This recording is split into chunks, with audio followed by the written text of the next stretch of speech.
if you don't know who you should be, pick something. Pick something. Pick something that would be an accomplishment. Even do it somewhat arbitrarily, because you know, maybe you have too many choices, you don't know what you're interested in. Start somewhere, aim at something, do it. Maybe it's a 6-month certificate at something. Maybe it's an online course. Whatever. Pick something. Work hard at it. See what happens. What'll happen is, well, you'll get more disciplined as a consequence of the work, and so that'll make you a somewhat different person. But also, as you work on it, you'll figure out in more detail why it's for you or why it's not. And then when you make the next decision, you'll be more informed. That's how a self-correcting cybernetic system works, essentially. You establish an aim and you move towards it. As you move towards it, you gather information. That may shift your aim, but you have to move towards the aim. So in essence, even if you don't accomplish what you set out to do, that the lessons along the way, that is the higher lesson at some level. Yes, well, and then let's say you should try to accomplish it. Mm-hmm. But I say, let's say, well, you get halfway through it and you think, I really know this isn't for me. Then you might say, well, how do you know you're not just copping out? Yeah. And I would say, well, you can set up a check against that by swearing when you start something that you won't switch it except for something more difficult. And then, because, you know, everybody has that tendency to rationalize their procrastination, and that's a good way of protecting yourself against that. It's like, I can quit this, but I have to have a better plan that's more difficult, and I can jump into that. And this is also associated with something like the necessary minimum of respect for tradition. If you pick a goal, it'll be a goal that's a social institution of some sort, virtually, with virtual certainty, because it has to be valuable to other people to be valuable, generally speaking. You don't want to be so cynical that you stop yourself from pursuing anything because nothing's worthwhile. That's not helpful. And everyone knows that. And you might say, well, I can't get out of that cynicism. And I would say, well, jumping out of the cynicism may be very difficult. Try just doing something local. Just pick something. You know, if you don't have a relationship, make a dating profile. You don't even have to put it online. But at least you have the profile. You're taking a step in that direction. You don't know what's possible. And you're not as much as you could be. And so God only knows what you could do and have and give if you sacrificed everything to it. And that's the reason Abraham is constantly making sacrifices. It's archaic, right? He's burning up like baby lambs, but like, well, they're alive, you know, that's something, and they're valuable, and that's something. You have to admit, even if you think about it as a modern person, that the act of sacrificing something might have some dramatic compulsion to it, you know, to go out into a flock and to take something that's newborn and to cut its throat and to bleed it and to burn it. Might be a way of indicating to yourself that you're actually serious about something. And it isn't so obvious that we have rituals of seriousness like that now. And so it's not so obvious that we're actually serious about anything. And so maybe that's not such a good thing. And so maybe we shouldn't be thinking that these people were so archaic and primitive and superstitious. It's possible that they knew something that we don't. And certainly in the Abrahamic stories, one of the things that maintains Abraham's covenant with God is his continual willingness to sacrifice. And it's so that sacrificial issue is so important because you are not committed to something unless you're willing to sacrifice for it. Commitment and sacrifice are the same thing. And I think it borders on miraculous that those concepts are embedded into this narrative at the level of dramatic action, you know, instead of abstract explanation. People are acting this out. And the fundamental conception is so profound that it's really quite awe-inspiring. It's breathtaking, really, when you understand what message is trying to be conveyed. You have to make sacrifices. And what do you have to sacrifice? You have to sacrifice that which is most valuable to you currently that's stopping you. And God only knows what that is. It's certainly the worst of you. It's certainly that. And God only knows to what degree you're in love with the worst of you.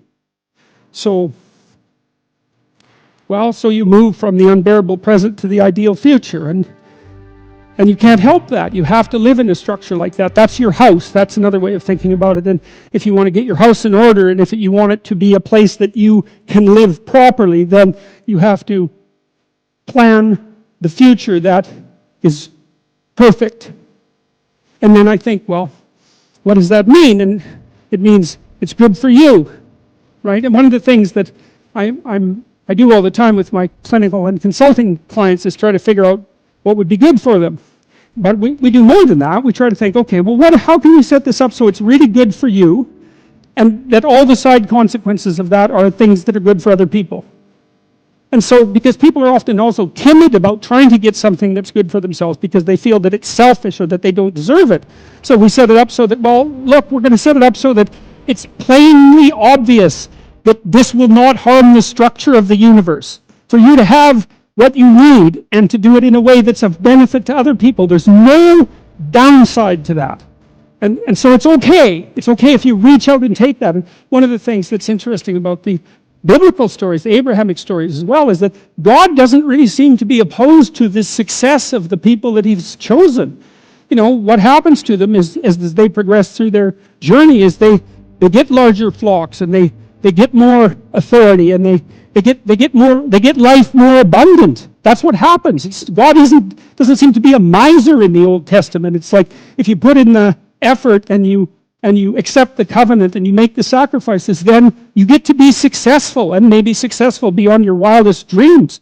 And that's actually seems to be okay with God, and that's pretty cool, given that that general notion of Old Testament God is that all he's doing is casting out curses and death, wherever he happens to wander. And I mean, there's certainly no shortage of that, but again, it seems to me that that's very good news, and that you also don't have to be perfect in order to have that happen. And then the other thing, this is the issue about going into the unknown. It's like, well, if you leave your country and your kin and your father's house, and you go out into a land that your intuition guides you to, you're going to undergo these radical transformations. This is a sacrificial transformation too, because you're moving forthrightly and voluntarily into chaos, right? And that's the same as the dragon fight. That's the hero's story. And what will happen there is that you will transform yourself. And so the call to an ideal is also the call to a sequence of deaths and rebirths that move you closer and closer to the ideal. If you're resentful about something, well, first of all, you should notice, I'm resentful. And that's kind of humiliating, because no one's proud of being resentful. It's a shameful emotion. Also, then why are you resentful? Well, there's only two reasons as far as I've been able to tell. One is that you're allowing yourself to be taken advantage of, or you're being taken advantage of. Sometimes you're not allowing yourself. Sometimes you're a child being abused by their uncle. You're not allowing yourself. You can't do anything about it. You're resentful because you're being taken advantage of, or because you're immature. It's one of those two things. Figure out which it is, and then take the steps necessary to address it. Living a life without resentment is a great goal. People are often resentful if they see that responsibility has been abdicated. Why isn't that person doing their job? It's like, well, hey man, step in at your workplace, in your family. And you think, well, I shouldn't have to do that extra work. Well, you shouldn't be a slave. You shouldn't allow yourself to be tyrannized. But if something bugs you because a responsibility is going unfulfilled, there's a great opportunity for you. And this is something I don't think we teach young people well. And one of the things, you may remember this, that was so striking about the tour was that I made a case fairly consistently that most people find the meaning that sustains them through the vicissitudes of life not in happiness, but in responsibility. And that would bring everyone to a halt. It would always make the whole theater silent. It's like, oh, I never thought of that connection. Because maybe you want to avoid responsibility, and you can understand why. You hide from it. That is what you encounter if you go out in the world. You think, who the hell wants that? I don't want the responsibility. It's like, well, yes, you do, as it turns out. There's nothing better than responsibility. Now, I say that with some caution. I think that it's hard to say. The responsibility, I've been overwhelmed by my apparent responsibility. But I think it's also kept me alive. And I mean that literally. And so Wait, can you go a little deeper with that? I mean, when you were at your darkest moments in the last 2 years, whatever that might be, was it the feeling Well, of there's been the... many times in the last year where it would have been much easier for me just to be dead.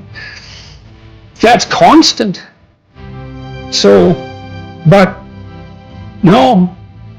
But is it but no because of something in you, or is it but no because of the people, that you would have abdicated that responsibility of the people, or is that ultimately the same That's thing? it. Yeah. Well, I do think the two aren't easily distinguishable, but it's definitely that. It's definitely that. You know, and it's one of the chapters, the last chapter, is be grateful in spite of your suffering. You know, you need a meaning to sustain you through suffering, and it is the case that you find that in responsibility. Well, and so it's good advice for anyone who's at work. You're resentful about this and that because people aren't pulling your weight. Pull it. See what happens. You become indispensable instantly. You'll know everything. And maybe that job won't be for you, or maybe that relationship won't be for you, but you'll take your hard-acquired wisdom and go elsewhere and flourish there. So, you know, this kid stopped me. I think I wrote about this in this book. Kid stopped me in a restaurant one day when I was walking in. He said, and he had an undergraduate degree, and he was working as a waiter in a chain steak place. And he stopped me and he said, you know, about 6 months ago, I was watching one of your lectures, and I decided to stop being resentful about my job. And he was resentful because he had a university degree and he's working as a waiter. You know, and look, I don't have anything against waiters. It's like a waiter can make your evening, you know, hooray. He said, well, I decided I'd start trying at my job, like really trying, as if it was worthwhile. He said he got 3 promotions in 6 months, like he's just rocketing up the power hierarchy. Well, it's not power, it's competence, if it's well run. You know, and places are full of opportunity. If you concentrate solely on your career, you can get a long way in your career. And I would say that that's a strategy that a minority of men preferentially do. That's all they do. They work like 70, 80 hours a week. They go flat out on their career. They're staking everything on the small probability of exceptional status in a narrow domain. But it's hard on them. They don't have a life. It's very difficult for them to have a family. They don't know how to take any leisure activity. Like, they get very one-dimensional. Now, it may be that unidimensionality is the price you have to pay to be exceptional at one thing, right? Because if you're going to be something like a genius level mathematician, and you want to do that or a scientist, say, it's like you're in your lab all the time, you're working 70 hours a week or 80 hours a week, you're smart, you're dedicated, you're unidimensional, and that's how you get to beat all the other people who are doing that. It's the only way. But the problem is you don't get a life. Now, if you love being a scientist and you have that kind of focus of mind, well, first of all, you're a rare person, and second, you're going to pay for it. But fine, more power to you. But it's a risky business to do that. You sacrifice a lot for it. You know, and I would say most often, if you're speaking about having a healthy life, that isn't what you do. You spread yourself out more. So, you know, you have a family, you have some things that you do outside of work that are meaningful to you and useful. You have a network of friends. Well, those 3 things alone, or 4 things alone, are plenty to keep you well oriented. And then if one of those things collapses, you know, everything doesn't go. Now, the price you pay for that is the more you strive to optimize that balance, the less likely you are to be fantastically successful at any single one of them. But you might have a very, you know, if you consider your life as a whole, that might be a winning strategy. One of the things Carl Jung said, I really liked this. He thought that men went after perfection and women went after wholeness. So they're different value, they're different, there's something different at the top of the value hierarchy.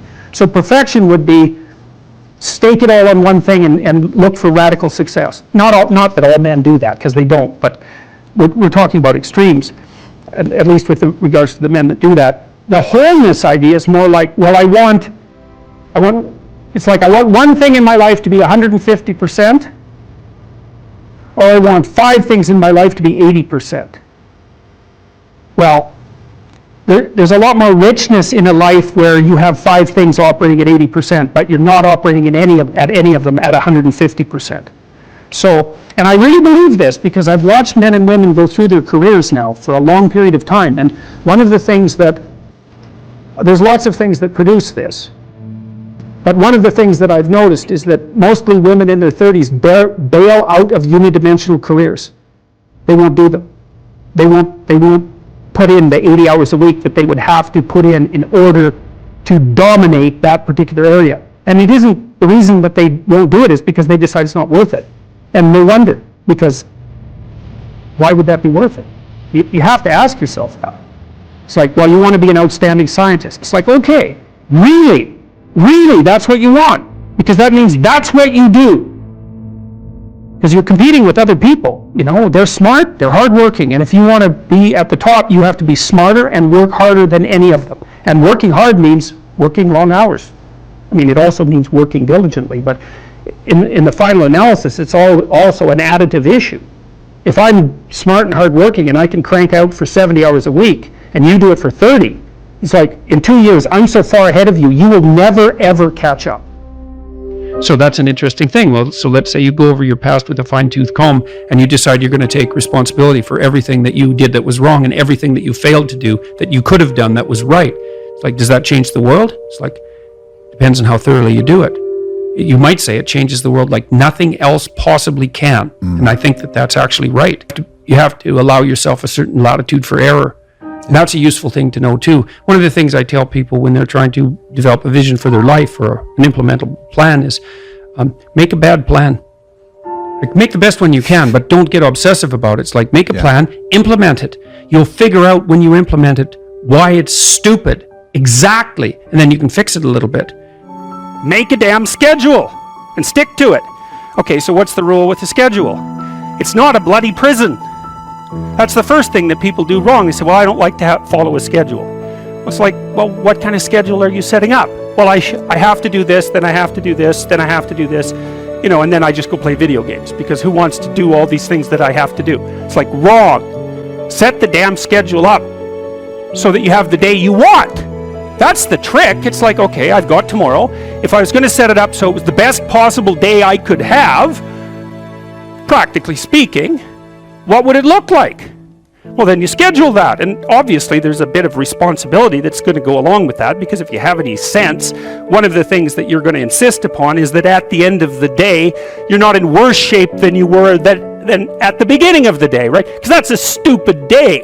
If you have a bunch of those in a row, you just dig yourself a hole and then you bury yourself in it. It's like, sorry, that's just not a good strategy. It's a bad strategy. So maybe 20% of your day has to be responsibility and obligation, or maybe it's more than that, depending on how far behind you are. But even that, you can ask yourself, okay, well, I've got these responsibilities. I have to schedule the damn things in. What's the right ratio of responsibility to reward? And you can ask yourself that, just like you'd negotiate with someone who is working for you. It's like, okay, you got to work tomorrow. Okay, so I want you to work tomorrow. And you might say, okay, well, what are you going to do for me that makes it likely that I'll work for you? Well, you could ask yourself that, you know. So maybe you do an hour of responsibility and then you play a video game for 15 minutes. I don't know, whatever turns your crank, man. But, you know, you have to negotiate with yourself and not tyrannize yourself. Like you're negotiating with someone that you care for, that you would like to be productive and have a good life. And that's how you make the schedule. It's like, and then you look at the day and you think, well, if I had that day, that'd be good. Great. You know, and you're useless and horrible, so you'll probably only hit it with about 70% accuracy, but that beats the hell out of 0, right? And if you hit it even with 50% accuracy, another rule is, well, aim for 51% the next week, or 50.5% for God's sake, or because you're going to hit that position where things start to loop back positively and spiral you upward. Plan a life you'd like to have, and you do that partly by referring to social norms. That's more or less rescuing your father from the belly of the whale. But the other way you do that is by having a little conversation with yourself about, as if you don't really know who you are, because you know what you're like. You won't do what you're told. You won't do what you tell yourself to do. You must have noticed that. It's like you're a bad employee and a worse boss, and both of those work, you know, for you. You don't know what you want to do, and then when you tell yourself what to do, you don't do it anyways. You should fire yourself and find someone else to be. But you know, my point is that you have to understand that you're not your own servant, so to speak. You're someone that you have to negotiate with, and you're someone that you want to present the opportunity of having a good life to. And that's hard for people because they don't like themselves very much. So, you know, they're always like cracking the whip and then procrastinating, and cracking the whip and then procrastinating. And it's like, God, it's so boring and such a pathetic way of spending your time. And you know what that's like because you probably waste like 6 hours a day. And I think we did an economic calculation about that a while back, right? Your time's probably worth $50 an hour, something like that. I mean, you're not getting paid that now, but you're young, and so this is investment time, and what you do now is going to multiply its effects in the future. So let's say it's $50 an hour, which is perfectly reasonable. So if you waste 6 hours a day, and you are, then you're wasting about $2,000 a week, or about $100,000 a year. So like, go ahead, but that's what it's costing you every hour. And you need to know what your damn time is worth. So let's say it's not $50, it's 30, whatever. Maybe it's 100, it's somewhere in that range. One of the things you should be asking yourself is, when you spend an hour, was that, well, would have I paid someone $50 to have had that hour? And if the answer is no, it's like, well, maybe you should do something else with your time. And it depends on whether or not you think that your time's worthwhile. But the funny thing about not assuming that is, if you assume your time isn't worthwhile, what happens is you don't just sit around sort of randomly in a state of responsibility-less bliss. What you do is you suffer existentially. What stupid thing am I doing that I could quit doing? That I would quit doing? Because those aren't the same thing, right? Because you know there's stupid things that you're doing that you're just not going to quit doing because you like them. But there might be something on the edge there where you could stop that. If you want to know something about yourself, sit on your bed one night and say to yourself, you got to mean this. Like, you got to be desperate. This is no game, this.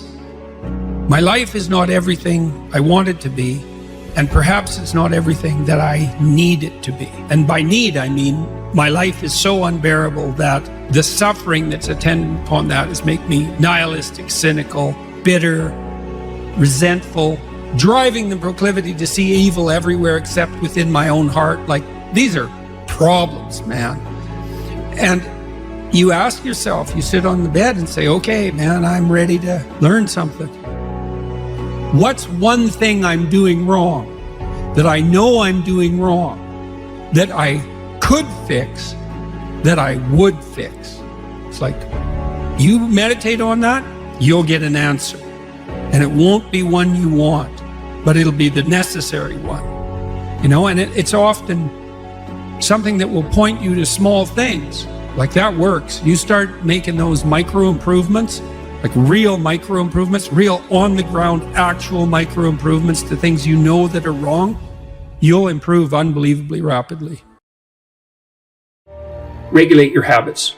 Try to get up at approximately the same time each morning. I would recommend that you get up approximately when other people get up. So that would be something in the neighborhood of 7:30 or 8 in the morning, or perhaps earlier, perhaps a little bit later, but you want to stabilize that because your circadian rhythms operate more, what would you call it, fluidly, and your mood is likely to be regulated better if there's islands of stability in your daily routines. Human beings like daily routines, just like dogs like daily routines. And so regulate your sleep.